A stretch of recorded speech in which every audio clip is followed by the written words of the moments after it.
lane, Death Prophet versus OD. Having the double bounty rune always going to be a good start for either team, and it's going to be the PL Witch Doctor taking on Nature's Prophet. A lane where you'd expect Nature's Prophet to get a decent amount of XP and farm. But it's bottom lane where some early aggression coming out. Jonas trying to do what he can here next to the... Let's shack on the Spirit Breaker. So another stun coming out. Jonas gets caught by this one. Slider follows it up, and there's going to be an Ice Shard. It's not entirely blocking in Jonas, so it looks like he may narrowly escape. Another stun comes out. He does not get any regen off, and RMN, that's first blood. Really nicely played. Yeah. In the meantime, the Spirit Breaker had charged off the mid lane. I think initially just to escape, and does force out the salve from BZZ, so that's something for the lane. The Death Prophet's still going to have the salve. But I don't think it's worth he's bringing out another salve, so he's really worried about his early game laning stage. Yeah, and it's definitely, I wouldn't say it's justified that, you know, you lose first blood but you make the enemy mid use their salve. Here's that gank we talked about in the mid lane with the Astro and Selena stun. Come out, they're looking for Death Prophet, who has got level 1 of the Soul Siphon, so has a Fairy Fire salve, should be able to survive this one unless another Lena stun hits. I think Armin's got it actually. It's going to be close. Fairy Fire doesn't go for it. Perhaps a bit of a mistake there. I don't know if it would have saved his life, but he probably would have gotten at least experience and money for the first kill. Maybe would have even been able to get his salve off and lived. Well, the Lena does go down, but again, I feel like it's definitely a favorite trade for Fantastic Five, and both times involving RMN playing quite well. I think it's something that we used to see when support Lenas were more popular, that people can actually abuse the fact that this is a... I mean, it stuns you for almost 2 seconds, it has a 7-second cooldown, so normally not happening in the mid lane, but in the side lanes, when Lena's involved in kills, you quite often do see a chase all the way up the lane and get to the second stun. It's one of the shorter cooldown stuns in the game, actually, I think. Yeah, that was the same thing at bottom lane, where the fact that he could get 2 stuns off got him the first blood on Beastmaster, and there in the mid lane you get 2 stuns consecutively off on the OD. Is there a stun that has a shorter cooldown? Not sure if there is. I mean, not like a real stun, I feel. I'm trying to think what would be comparable, but I don't think so. Slaughter's is pretty short as well, but that's... 8 seconds? Yeah, it's 1 longer than Lena's, so... They got both on the same team, it tells you what they're going for. Yep. Well, and that's the thing, they're going to hit this slider blink dagger timing and just continually fight. Use that kind of great lockdown and control they have to take any clash, and Avengers will struggle to fight into that unless like Death Prophet already has some items. Beastmaster gets like a decent Necrobook timing up. Bottom lane, nice chance block, Yol. Keeps Jonas in place, and here comes Lena, gets the stun slave off, the Quill Boar, gonna slow some of them down, but the snowball on through kills off the boar. And now it looks like Jonas is gonna go for the suicide into Roche, but another stun coming out. There's that 7-second cooldown once again in action. RMN has been everywhere. His early game support play, very impressive so far. Yeah, very good performance from him on the Lena, and especially considering the fact that like Lena's a pick, and even more so support Lena has just been totally out of this patch completely, I think, and just bringing it back in a big way this game. You've got plenty of setup. You've got Slaughter, you've got OD, you've got Tusk even to some extent, so really kind of enabling the support Lena pick. And looking at some of these other lanes, the offlane Prophet level 3 doing just fine here. Like it's all it's going to take for Nature's Prophet is to like TP into one kind of mid-sized skirmish where he can just get a couple of kills for his team and transition to a tower, and that's what this hero is going to be made for. So you're not really expecting him to dominate his lane or anything. Around the time where he gets phase boots, he'll be more than ready to get active. Yeah, but so far, I feel like the story of this early game is that the supports on the side, and especially obviously Armin's Lena, but the supports on the side of Fantastic Five are just getting much more done than the supports on the side of Avengers. Witch Doctor now comes to the mid lane just to stand behind and cover, make sure that another kill doesn't happen without it. There is a kill coming his way though, and this might be hard to counterplay because of the Tusk also getting involved. BZZ going to look to secure the top rune charge, coming on through, but BZZ has backup in the form of a 2-hero smoke. The Cow's going to bounce around, nicely played, but the snowball will somewhat disjoint it, brings in the OD as well, and there's the Nature's Prophet. Ghost Stick TP's in, will bring down Black, secures the rune. This charge has to be cancelled, and this is the problem with the Spirit Breaker. You charge in, you think, oh yeah, we've got this one hero coming, but it takes some time. It's not instant. Nature's Prophet TP in, he's instantly there, he's ready to fight. Yeah, and on top of that, I feel like all of the charges this game so far have been reactive charges. Like, oh, something's happening, I'll charge in. In Spirit Breaker in the early game, I think you really want to be positioned where you're starting off a play. Yeah, it plays into exactly what you're saying. It takes you so long to get there that you can't actually count on the fact that you're going to be starting off the play by the time you do get there. Early high ground ward in this mid lane going to make life even more difficult for Black, and it looks like more aggression coming out. This is going to be spotted by a Hawk, it looks like. RMN just going to take out that Hawk and reveal his position, realizing that the gig's somewhat up here for him, and he's totally okay with that. I mean, Jonas has already been forced into the jungle, something Beastmaster's great at doing with this Iron Talon, but he's sitting on Iron Talon Stout Shield, has money for boots right now, but he's really struggling as far as the offlaners go. Mid lane, another Astral into stun. Ice Shards to follow up. OD, not level 6 yet. It's not the ultimate, but the Snowball will catch 2. One more OD right click. He's not going to get, but the Sprout comes in. Black. He's not going to get caught by that stun. RMN, his first missed stun of the game. A rare occurrence, but they'll still get the double kill here. Beastmaster's rotation. Possibly going to get a clean up onto the Lina. RMN, Quillboy's going to slow him down, and Beastmaster securing a much needed kill for himself. To the bottom river, it looks like BZZ going to escape and find himself a rune. Still very much favoring Fantastic Five. He was kind of stuck there, you know, he has to stun the boars or he has to save the stun for the charge. Probably not going to hit either, he's probably dead either way, and yeah, I agree with you. It's Fantastic Five are favored in pretty much every week. The only really, truly good thing happening for Avengers in the early game is that their Phantom Lance is completely untouched.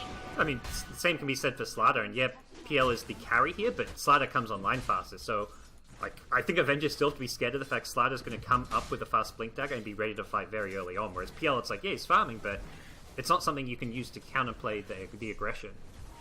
Yeah, I agree. And this is the ultimate problem for Avengers, is their game is just starting too slow. We talked about their supports not being able to do as much early on. We talked about their offlaner not being able to do as much early on, and they're going to try for a charge play onto this Nature's Prophet now, but I'm not too convinced about this. PL deciding not to even try and dive it.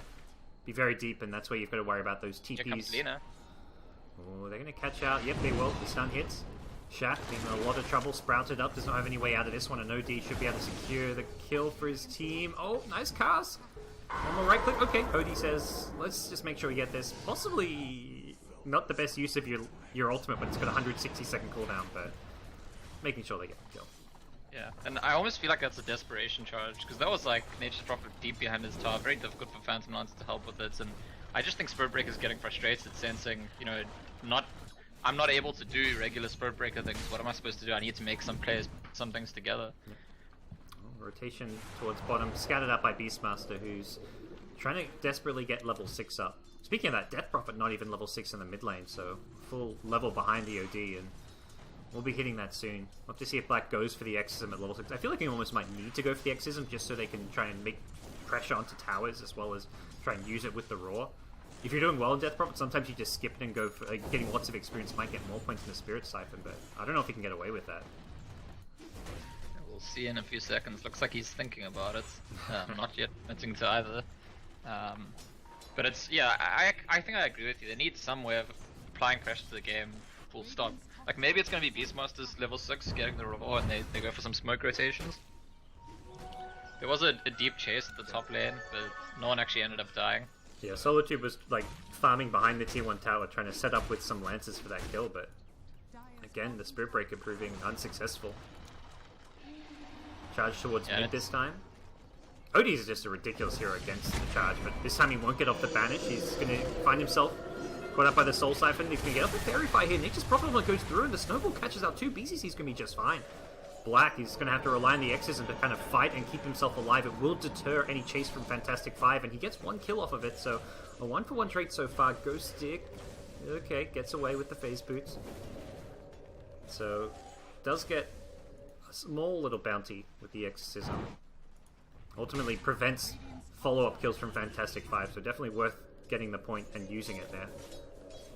But I think the Avengers are in big trouble because Avost's Blink Dagger is very shortly going to be online. Yeah. He needs about 500 gold, and at that point I feel like what's been in the case of Avengers struggling to get value out of lanes is it's gonna be in their face all the time. I think once the slot has the Blink Dagger, they're gonna be forced to confront Fantastic Five over and over again, and they could just collapse at that point if they're not able to turn around the momentum. Well, gonna find a D-ward here at bottom, but that also means Havost is not going to get ganked up. He's should be able to get that Blink Dagger timing just fine, but there is a Roar available, so all it's going to take is another TP in at bottom, and Havost could find himself in jeopardy. But speaking of TPs, in towards the mid lane, Witch Doctor goes trying to keep this Death Prophet alive. Cast bouncing around through 2 and BCZ. He's gonna go down. Phantom Lancer, Solitude with a rotation of his own, secures the kill. Looking for follow-up kills is Avengers, but doesn't look like they can find any more Vengeance in this mid lane, and they'll find a new charge target. It's going to be Yol in the top lane. Charge coming through, PL following this one up in the river, but he's still a little bit far away. The snowball will counterplay it, and not just the fact that we talked about some of the mid lane Iron Man going to go down. There's the first roar of the game, but talk about the Spirit Breaker. Not just the fact that this hero seems to have fallen out of favor, but he's into a lineup that has a lot of ways to cancel charge.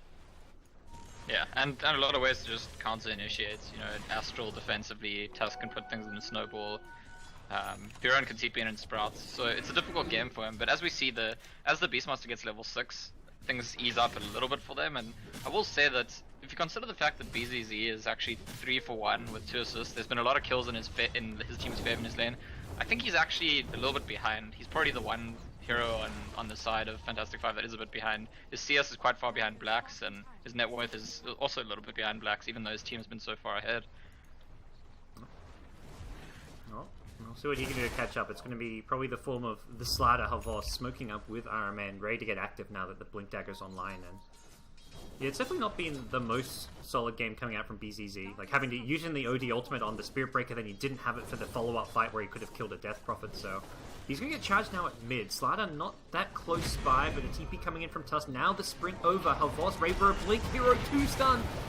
Catches out to the Snowball catching 2 as well. Solitude, he's rotated in for this one, gets immediately caught by the Ling Sun. Laguna to follow this one up, and it's clean up all day, all long. OD ultimate not going to quite get the kill on Anime, but the follow-up Ling Sun from Havos with the Lena Dragon Slave will secure it.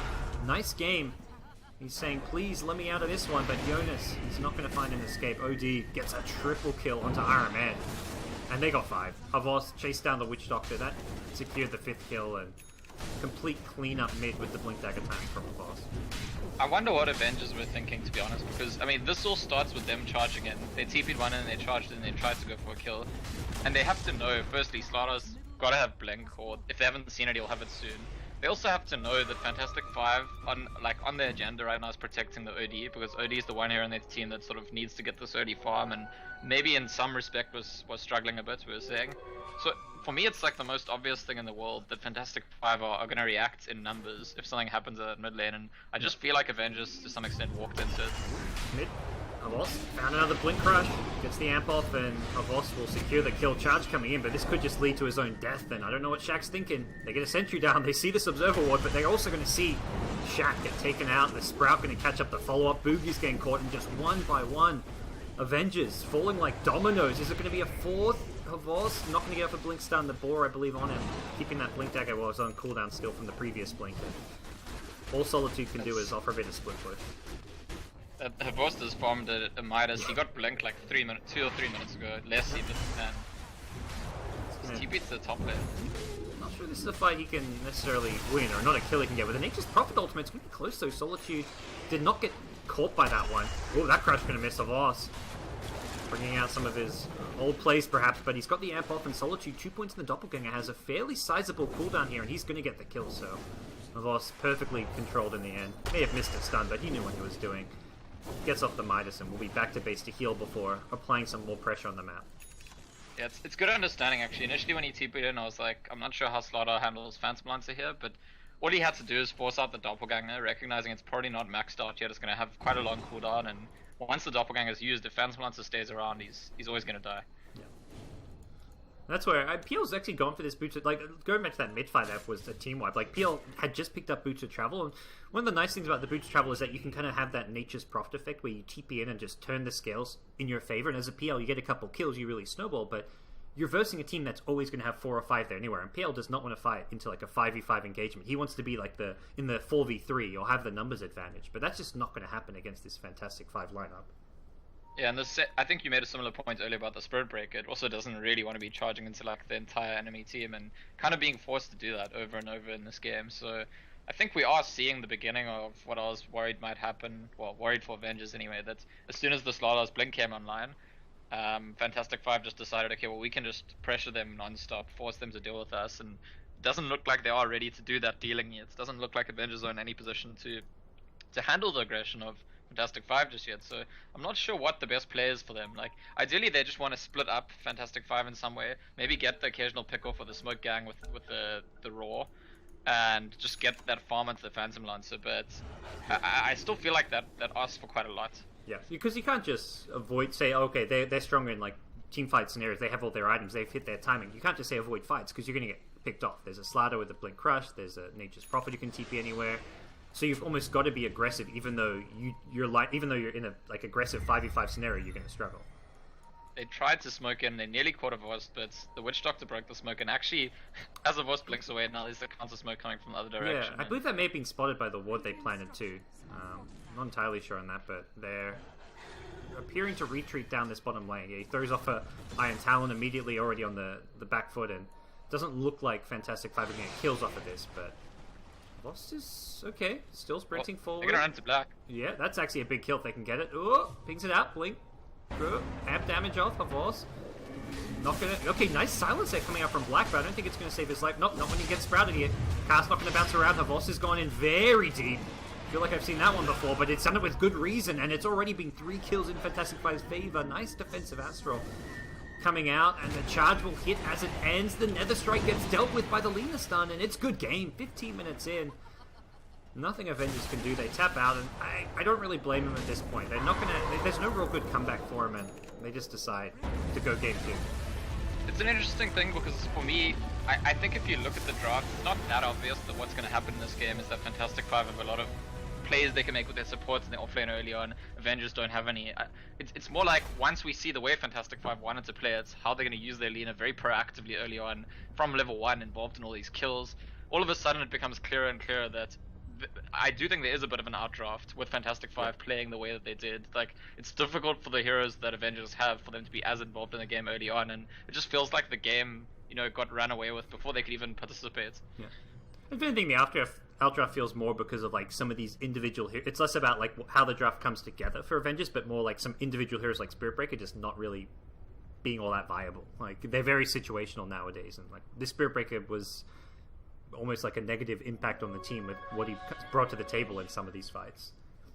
Yeah, I think that's absolutely right, and especially if the enemy team supports are very active, involved, making plays, suddenly the Spirit Breaker looks, less impressive because it's not finding those openings where you and your mid isolate their mid and it's 2v1 and you make a kill. That's just like never happening in this game. Alright, well, a very fast game 1, guys. That's the debut showing for some of these new rosters, at least for Fantastic Five, and we'll see what Avengers can do to bounce back, or if it's going to be a quick 2-0, where casting the Starlighter Invitational, winner of this European qualifier, not this best of 3, going to be going to Kiev to compete for, I believe it's $100,000 against some of the invited teams. But stay tuned, guys. Game 2 coming up after a quick break.